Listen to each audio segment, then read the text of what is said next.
सभी छोटे बड़े श्रोताओं को सुनीता भटनागर का प्यार भरा नमस्कार। ऑडियो स्टोरीज के हमारे चैनल कहानी जगत में आप सभी का स्वागत है। हिंदी कहानियों की श्रृंखला में आइए आज सुनते हैं सुकेश साहनी जी द्वारा रचित कहानी डेड कनेक्शन। 10 बजते ही बाबू राम सहाय पीसीओ बंद करके पैदल ही घर की ओर चल देते हैं। उनके व्यवसाय का पहला दिन काफी व्यस्तता में बीता है। कमाई भी अच्छी हुई है, फिर भी उनके मन में कोई उत्साह नहीं है। विचित्र सी उदासी उन पर छाई है। 4 कदम चलते ही उनकी कमर और टांगें दुखने लगी हैं। वे सोच में पड़ जाते हैं, नौकरी से रिटायर होते ही उन्हें क्या हो गया है। दरवाजा सपना खोलती है। वे अपनी 26 वर्षीय बेटी को देखकर सोचते हैं, क्या पता इसके भीतर भी उस लड़की जैसा कुछ चल रहा हो। पापा कैसा रहा आज का दिन, वह पूछती है। हाँ हाँ हाँ, अच्छा, वे चौंक कर कहते हैं। फिर पूछते हैं, सरोज और राहुल दिखाई नहीं दे रहे। मम्मी मंदिर गई है और भैया कोचिंग, कहकर वह किचन की ओर बढ़ जाती है। वे सोफे पर पसर जाते हैं। पीसीओ वाली लड़की फिर उनके सामने आ खड़ी होती है। सपना और उस लड़की का चेहरा गडमड होने लगता है। लाख कोशिशों के बावजूद वे अपनी बेटी को उस लड़की से अलग नहीं कर पाते। बूथ पर आने वाली वह पहली कस्टमर थी। पहली नजर में उन्होंने उसे सीधी सादी घरेलू लड़की ही समझा था। जब उसने साउंड प्रूफ केबिन से बात करने की इच्छा प्रकट की थी तो वे चौंक पड़े थे। उस समय वहां और कोई नहीं था। यह जानते हुए भी कि ऐसा करना गलत है, वे खुद को रोक नहीं पाए थे और उसकी बातें सुनने लगे थे। Hello, hotel Taj, connect me to room number 1201। Just a moment please. Hi honey, how are you? वो व्हाट अ सरप्राइज। डार्लिंग, मैं तुम्हारे बारे में ही सोच रहा था। बटरिंग रहने दो, सच कह रहा हूँ, तुम फौरन आ जाओ। Something special? Yes sweetie, I have smuggled American erotica for you. It's too hot. तुम्हारा वह जंगली दोस्त तो नहीं है ना वहाँ? लास्ट टाइम ही hurt me like anything. Darling, चिंता मत करो, you will enjoy the party. फौरन चल पड़ो। घर वालों की तरफ से कोई रुकावट तो नहीं है ना? हु केयर्स, मैंने ऐलान कर दिया है। दहेज और दूल्हे के इंतजार में मुझे बूढ़ी नहीं होना। I want to enjoy each and every moment of life. उनका हाथ कांपने लगा था। आगे की बात सुने बगैर उन्होंने रिसीवर वापस रख दिया था। पापा, चाय, बेटी की आवाज उन्हें वर्तमान में ले आती है। वे चुपचाप चाय का कप थाम लेते हैं। इस बार वे बेटी की ओर नहीं देखते, मानो उसके चेहरे पर ही बूथ वाली लड़की जैसा कुछ दिख जाएगा। सपना पढ़ाई पूरी कर चुकी है। उसके लिए वर की तलाश वे पिछले 4 साल से कर रहे हैं, पर अभी तक निराशा ही हाथ लगी है। जहाँ कोई मांग नहीं होती, लड़के में कमी निकल आती है। लड़का पसंद आता है तो दहेज से मार खा जाते हैं। वे अच्छी तरह जानते हैं कि बेटी की परवरिश में उन्होंने कोई कमी नहीं छोड़ी है, फिर भी जाने क्यों पीसीओ पर आई लड़की के विचारों को याद कर तरह तरह की आशंकाएं उनके भीतर जन्म लेने लगती हैं। बगल के कमरे से माँ के कराहने की आवाज सुनाई देती है। आज दिन भर इसी तरह कराहती रही हैं, सपना बताती है। माँ का शरीर बिस्तर पर निश्चल सा पड़ा है, आंखें बंद हैं, चेहरे पर पीड़ा के भाव घनीभूत हैं। थोड़ी थोड़ी देर बाद मुंह से आह निकल जाती है। वे सोचते हैं, इन 3 महीनों में माँ के चेहरे की झुर्रियां कितनी घनी हो गई हैं। तभी देखते हैं माँ की आंखें खुली हुई हैं। बहुत दर्द है क्या, वे पूछते हैं। लकवे के आघात ने उनकी आवाज भी छीन ली है, पर दिमाग ठीक काम कर रहा है। जवाब में लंबी आह के साथ उनकी आंखें भर आती हैं। वे बेबसी से उनके बाल सहलाने लगते हैं। माँ पिछले 3 महीनों से बिस्तर पर हैं। डॉक्टरों ने कह दिया है कुछ नहीं हो सकता, अब सेवा कीजिए बस। माँ के मरहम पट्टी, मलमूत्र कराना आदि कार्य वे ही करते हैं। इसके पीछे पत्नी बच्चों के असहयोग वाली बात कहीं नहीं है। एक तो रिटायरमेंट के बाद उनके पास समय की कमी नहीं थी, दूसरे माँ की सेवा में उन्हें बहुत खुशी मिलती है। चींटियों की कतार को पलंग पर चढ़ते देखकर वे सन्न रह जाते हैं। ध्यान से देखने पर चींटियां माँ की पीठ की ओर जाती दिखाई देती हैं। फुर्ती से करवट दिलाकर देखते हैं, पीठ के बेडसोर पर चींटियां रेंगती नजर आती हैं। वे थर्रा जाते हैं। साफ सफाई की तमाम कोशिशों के बावजूद माँ को बेडसोर हो गया है। घाव की 2 बार नियमित मरहम पट्टी वे करते थे। इधर पीसीओ के मुहूर्त में व्यस्तता की वजह से माँ की ओर पूरा ध्यान नहीं दे सके थे। वे खुद को अपराधी महसूस करते हैं।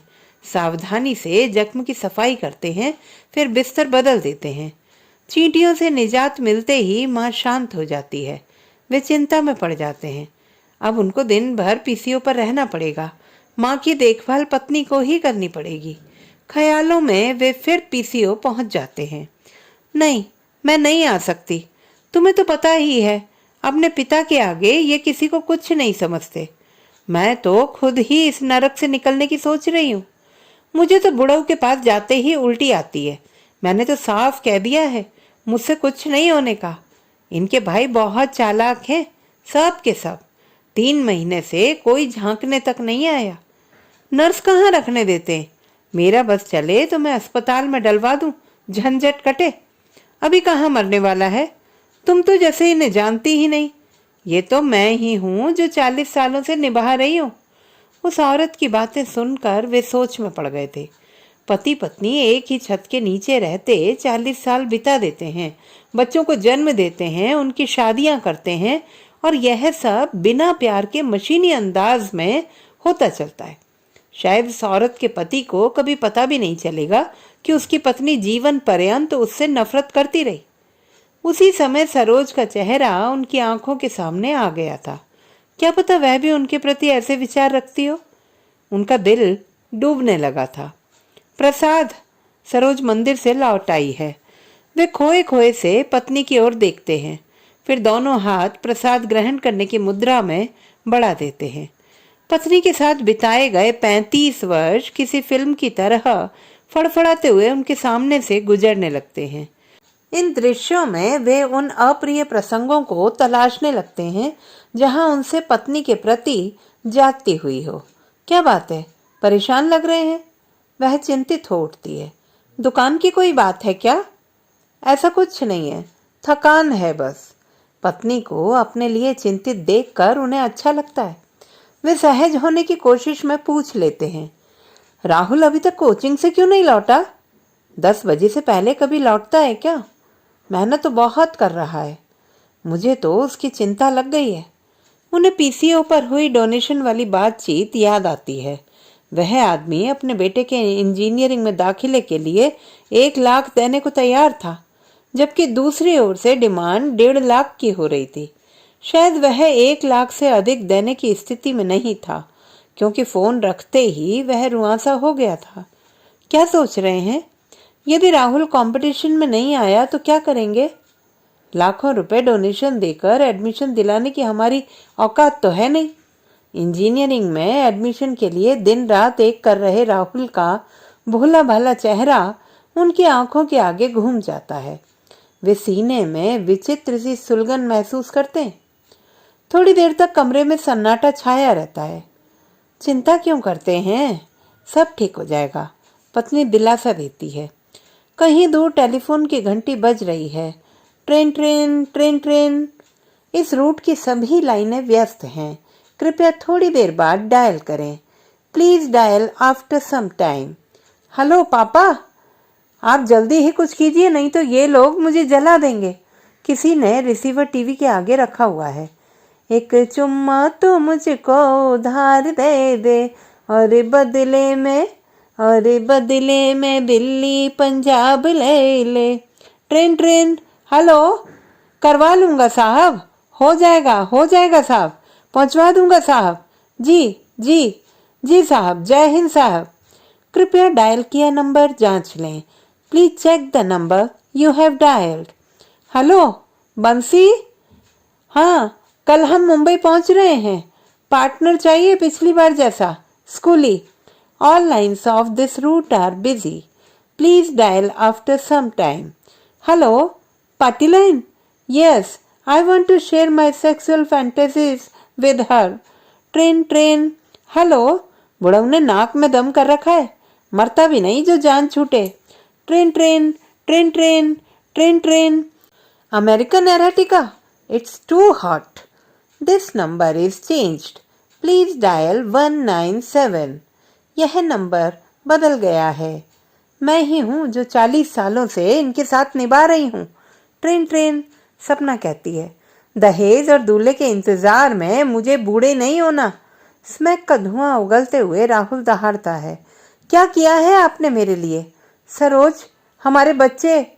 वे सिसकने लगते हैं। कसाई, पत्नी का कठोर स्वर। फिर रिसीवर पटकने की आवाज सुनाई देती है। हेलो हेलो, वे घबराकर दोहराते हैं। दूसरी ओर मौत सी खामोशी छाई हुई है।